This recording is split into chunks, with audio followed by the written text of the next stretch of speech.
Okay, it's on. Okay.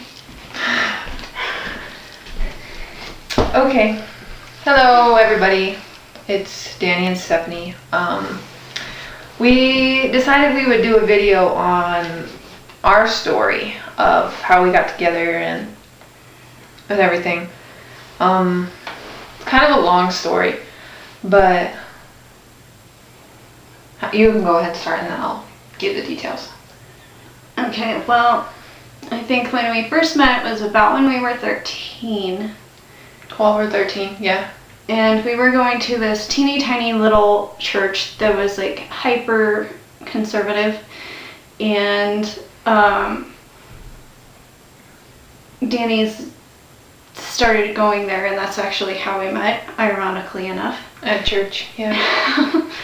And the first couple of years, Danny was very withdrawn to herself, and so we didn't click for the first couple of years.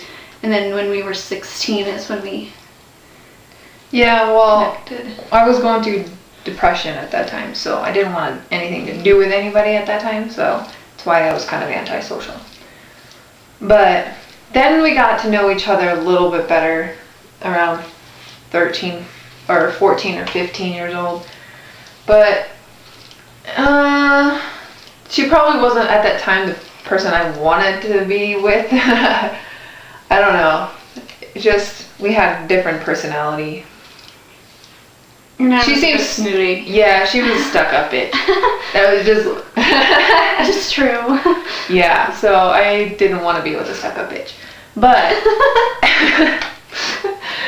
anyways, we... got to hang out more, and I got to see her real side, the real side of her. It was her family who made her stuck-up bitch type, so. Because her dad's rich. But anyways, then we got to know each other a little bit better, and then I got to see what the, compassionate, caring person that she really was, and she really is a loving person, totally cares about everyone around her. And then, go ahead, your turn. I think it was when we were 16. I saw these little journals at Walmart, and they said best friends. So I bought 2 of them, and I gave them to her, and I had the thought when I bought them that we could kind of write to each other and then switch them when we saw each other, but I don't think I came out and said that. I think that's what you said. Yeah. I told her we should write to each other during the week, and then we can switch them once a week just to see, what we wrote and what we... just thoughts. Because that's the way that I best communicate, is usually through written correspondence, because especially at that time, my parents... Well, some background for me, I'm the oldest of 11. And my dad was, like she said, he had several companies that he owned. And we were very involved with the church, and I was homeschooled, so we had the homeschool group. So I was in a position where I was kind of put on a pedestal and expected to be somewhat perfect. So I had a very thick mask of what was really going on, because my dad was never home and basically separated from my mom. We'll just put it at that and not go into everything else. Yeah. So I had to be strong not only for my mom, but for my siblings and for the people at the business, because I was working for my dad, and for people at church and all of that. So, yeah, that's... So she hid a lot, and I knew she did, but, these... See, she put the date... We actually went through them just a couple... weeks ago. We went through them, and this very first journals that we wrote to each other, 2005. It was in July. Yeah. July 2005. See, and just talked about everything, like dreams. Well, we kind of started off kind of formal, like what we did that week or whatnot, but then we started getting into the more personal stuff, and we have a whole duffel bag full. Probably 20, 25 of these little journals things. Plus tons of random cards pages and we ran out of. Yeah, we have like every single card that we've ever written to each other. Like here's postcards from when she went on trips and stuff like that. This was, it didn't even show the year, 2007, yeah. We have every single one of them in this like duffel bag. But we started writing to each other and we got to know each other better, and for some reason we just got really close. Like, her dad called us attached at the hip. yeah, we were, and we were like best friends. And when we didn't, it was then when we started writing these journals that I actually kind of started falling for her, because she just was just so caring. Like, I didn't think that there was something like that her personality, I don't know. And what was I gonna say? I don't remember what I was gonna say, but yeah, so I started just falling for her, and when we started writing to each other, and I was like, no way that she would ever even think about being friends with a gay person, much less being with one. So I kept that on the hush hush for the longest time. And well, we were involved in like the church stuff, and we had youth group and like youth activities. So we were at one of these youth activities, and of course we were writing notes during one of them.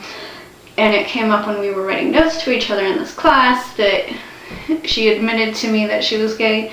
And of course, this was probably when I was like 19? 18, I think. So we were writing to each other for a few years before, you know. And I would like drop subtle hints, like, you know, say stuff like, what would you do if you had a friend that was gay? And just stuff like that, just to test the waters. I was very, very patient with her. Very patient.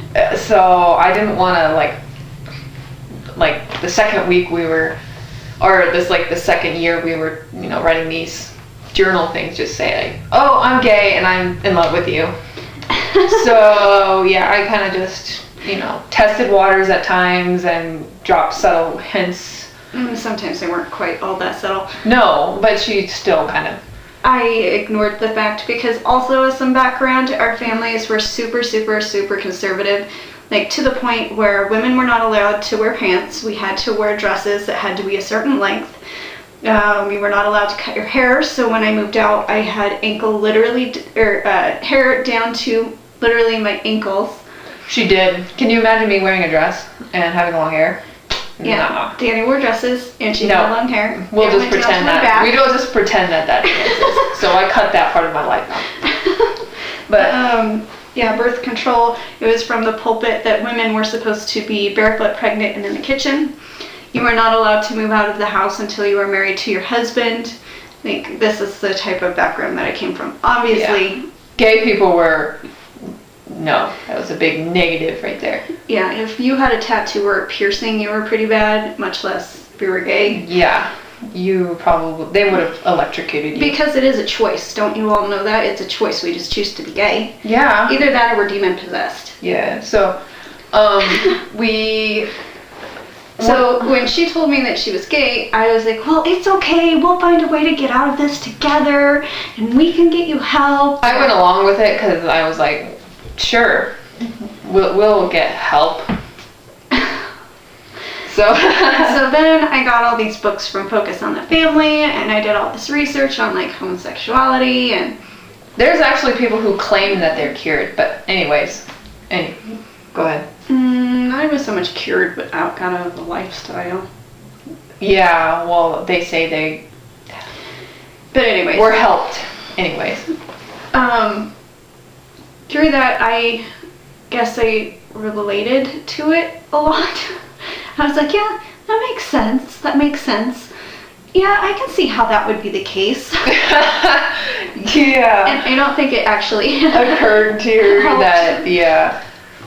Yeah, anyways. It didn't actually help the anti-gay part of me, I guess. Yeah. But I can somehow, and for some dumb reason, convince Danny that she should tell my mom because my mom would be able to help her. Well, she told her, and you can go that part. I didn't really tell her. I just told her basically that I thought that I might have feelings for other girls, but I didn't say Stephanie. She asked me, she's like, what about Stephanie? Do you have Because feelings then- for her? Because she is my daughter. And I'm like, no, she's a friend. That's it. So anyways, but yeah, then turns out that, you know, we started writing stories like back and forth, and they got a little bit graphic. Not that bad.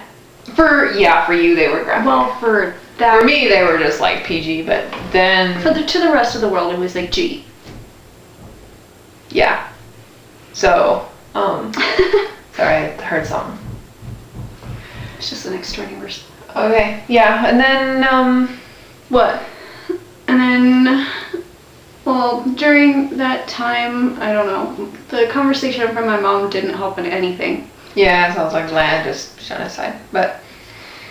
And then, during that time, I kind of started holding her hand in things that I knew I shouldn't be doing, but I just kind of couldn't help it.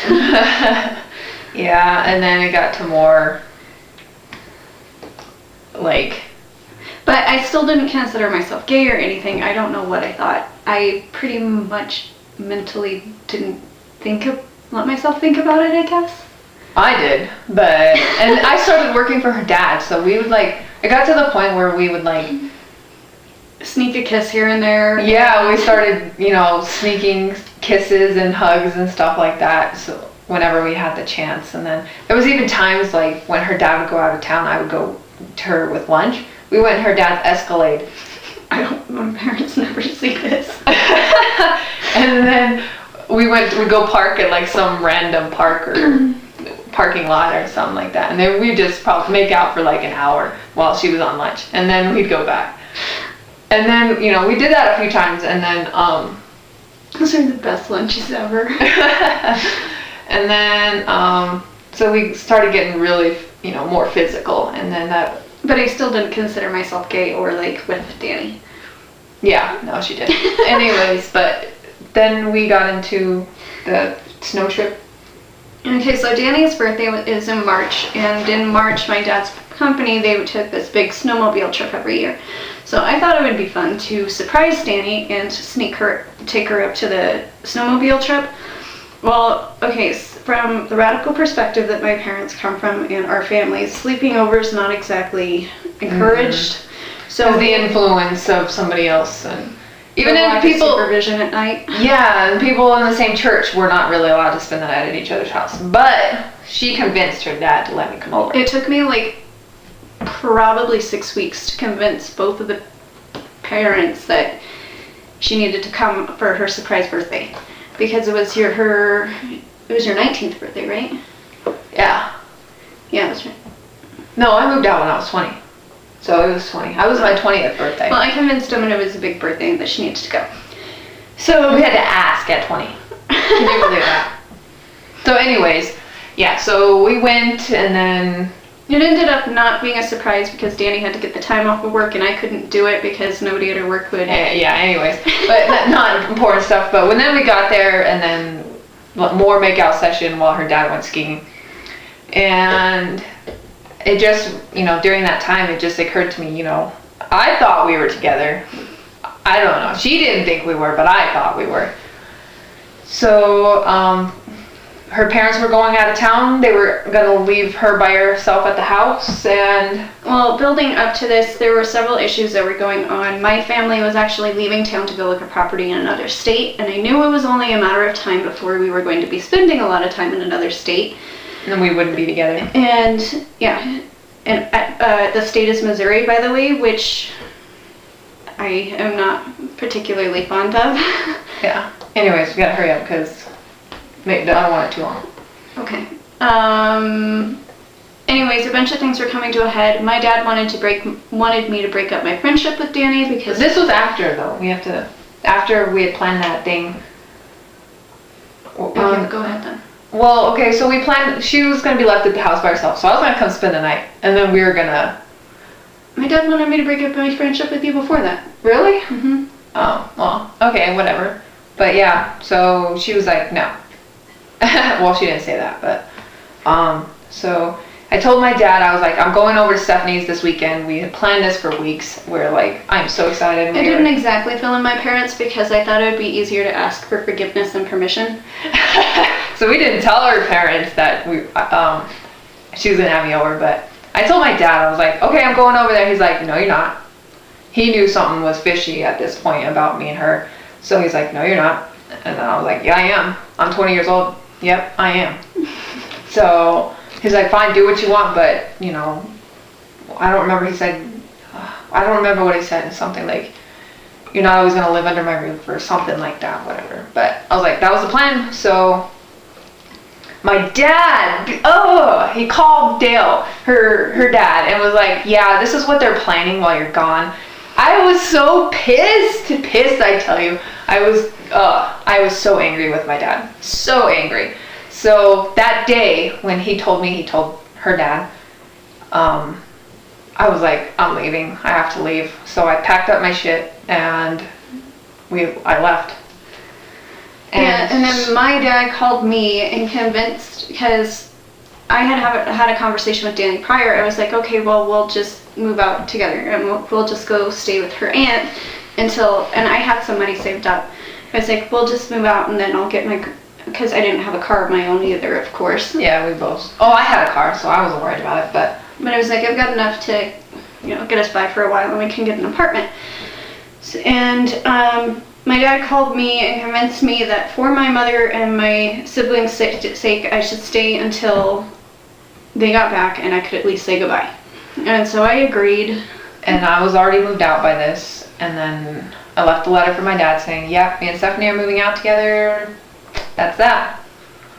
And then, so a whole week goes by and my parents don't say a word about the incident or anything. And then a week later, we have this private conversation about how horrible and disgusting lesbians are and the kind of things that they do and how horrible they are and whatnot. And we agreed, my dad said that he would help me find a condo, and there were all these stipulations to it, but I agreed to it because I still wanted to keep some kind of relationship with my little brothers and sisters. So I told Danny this and she got pissed. I was like, we were gonna move out together, and I got pissed. But 2 weeks later, I looked at something. I was looking for foreclosures for condos and stuff, and I brought it up to my dad. And I was like, hey dad, we should go to this auction, see what kind of stuff they have. And he's like, oh, well, that's not gonna be for a while. And so that was kind of the breaking point. Well, okay, well then I've had it, because at the point that I moved out, I was to where it was either I had to get out of the situation through whatever means possible, or like I was done with it all. I couldn't take it anymore. So I snuck out in the middle of the night. A mutual friend of ours came and got us and met in Denver. Yeah. And Danny got me and all my crap that I could sneak out. Yeah, we were so nervous. Like, she was moving all this out in the middle of the night while her parents slept. I was like, oh my gosh, we both were on edge the whole time. I was like freaking out, but yeah. It was the best feeling ever, driving down the highway though, after being like knowing that you're free. I know. Yeah, but anyways, so that was that. We lived with my aunt for a month. A couple of weeks, yeah. And she found a job, and I had a job, so we found an apartment, got moved in. Our parents still weren't. They didn't, yeah. I didn't even let myself know that I would ever be with her, like, more intimately than a snuck kiss or two. Yeah. But my mom, when I was growing up, she had always told us to think of all the things that we were looking for in a life partner. And one day it dawned on me that Danny had everything and more that I was looking for in a life partner, and that there wasn't any reason to hold back. So, yeah, then just bam, it just happened. And then she proposed to me, and it wasn't legal anywhere yet. And then we got married, but yeah, we're gonna get to that. But no, our family still didn't have any idea that we were like together. They asked, and we didn't. We lied. I lied. I lied. Well, we had to, because then we would have been shunned from our families, and we didn't, you know. Want to be yet? We didn't want to be yet. We were together, what, 2 years, 2.5 years before they found out? We were married for 9 months before they found out. Okay, and so how everybody found out that we were actually gay and married, you know, is my aunt. I friended her on Facebook because she friended my gay cousin, and I thought she would be okay with it. So I guess one day she said to my dad, she's like, you need to see what's on your daughter's Facebook. So yeah, my marriage vows are on there, our pictures in the wedding, all that crap's on there. Married, everything. So she called my dad, gave him her password to Facebook and login, and he logged on and saw all that stuff. And then one day he came to the apartment, and he was like knocking on the door, and I had this gut feeling. I was like, oh my gosh, something doesn't feel right. So he came in, and he was yelling at us. He yelled at us and was saying how we lied and we broke his trust, and that he didn't want us to be around anymore, and I was not allowed to set foot on the property. Yeah, just everything. Yeah, he was angry, and I don't blame him for being angry, but, and then Danny's brother was there too, and he really stuck up for Danny, which was awesome. Yeah, he was living with us, and he was like telling Dad off about how he wasn't gonna judge us or anything like that, but I appreciate that. And then it spread through. It was announced in the church that we were together.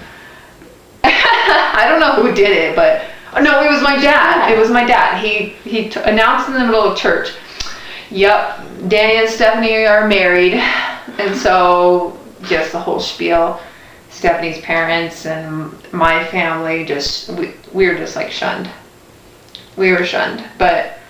My mom was trying to get us officially excommunicated from the church, even though I don't know why. It's not like we had gone for years. I know, but yeah. So we were already married, then they found out.